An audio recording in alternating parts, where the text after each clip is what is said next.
Nothing sets the people living in Texas off like talk about their football, especially the Dallas Cowboys.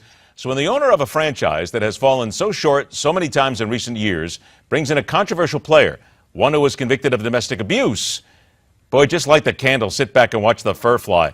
Let's dig into this and a whole lot more. Let's welcome back from Afternoon Drive on KLIF 570 in the Dallas-Fort Worth Metroplex, the true defender of liberty, Grant Stinchfield. Good to talk to you again, Grant. Ed, it's great to be with you, as always. I love this boy anytime the Cowboys get hammered, because I'm not a Cowboys fan, of course. But this is interesting because they signed Greg Hardy. He was found guilty of domestic abuse. He was convicted in court. They appealed. Case dried up. His accuser failed to appear in court. Apparently, they came to some sort of a private settlement. But this has created a stunning amount of discussion in Dallas. But is it really going to the people who say, hey, how dare you sign an abuser, or B, gee, I hope he can help us win a Super Bowl?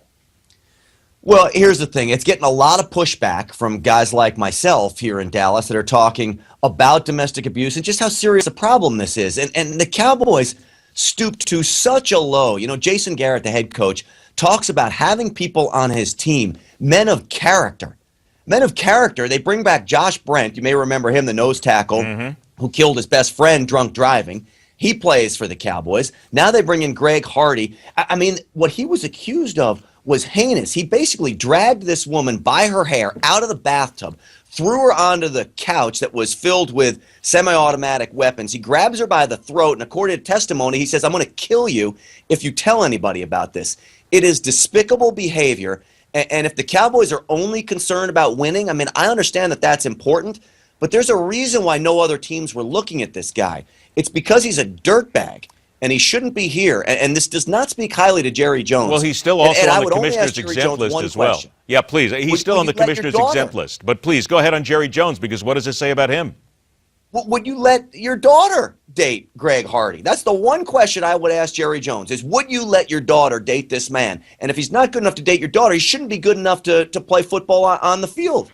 All right, let's move on to a couple of other things here. Barack Obama is taking shots back at Bibi Netanyahu right now after Netanyahu wins in Israel. For the life of me, I guess I'm missing something here, but you have the president, you have the president's mouthpieces, you have people as much as possible publicly going out and shaming the man who is supposed to be your biggest ally in the Middle East. This doesn't make any sort of logical sense. Has anything that this president done made any logical sense? Nothing. And so I don't know why anybody is really surprised by this. It's despicable what he's done. Benjamin Netanyahu has been our true ally. Israel has been our true ally in that region. And for us to turn our backs on Israel is so upsetting to me. And I think what you're seeing here now is President Obama doesn't have to be reelected again. And he is embarrassed that he was shown up by the Prime Minister of Israel. And so now he's trying to take the fight back to Benjamin Netanyahu. It's a disgrace because, Ed, it's our lives that are on the line. This is all about Iran. And what the president is doing there, how about this video message that he gives to the people of Iran? You had the leader of Iran calling for the death of all Americans, and the president releases a video to the people there? It makes me shake my head. It makes a lot of people shake their head. Last thing here, Aaron Schock, the soon-to-be former representative, basically walking away. The FBI is now looking into him. I don't know about you, but I sort of appreciate this, because if somebody's out there misusing tax dollars and if somebody out there is doing something wrong, let's get him out of Congress. Absolutely, Ed. Any wrongdoing. Look, when cops do bad things, good cops say, let's get the bad cops out.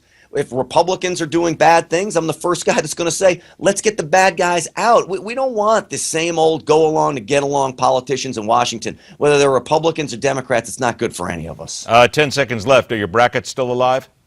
Oh, my God. Are anybody's brackets still alive? First off, I went with all the Texas teams. We had. Oh, I'm sorry. How could you? We had Texas, Stephen F. Austin, SMU, Baylor, and Texas Southern all lost. Grant. So my brackets are destroyed. Big 12, Big 12 in the tournament. Never, Grant. Okay, we got to teach you that. Always a pleasure, my friend. KLIF 570. Talk to you soon, Grant. All right, you got it. Take care. Breaking back the single most important few moments of your week, politically speaking, next.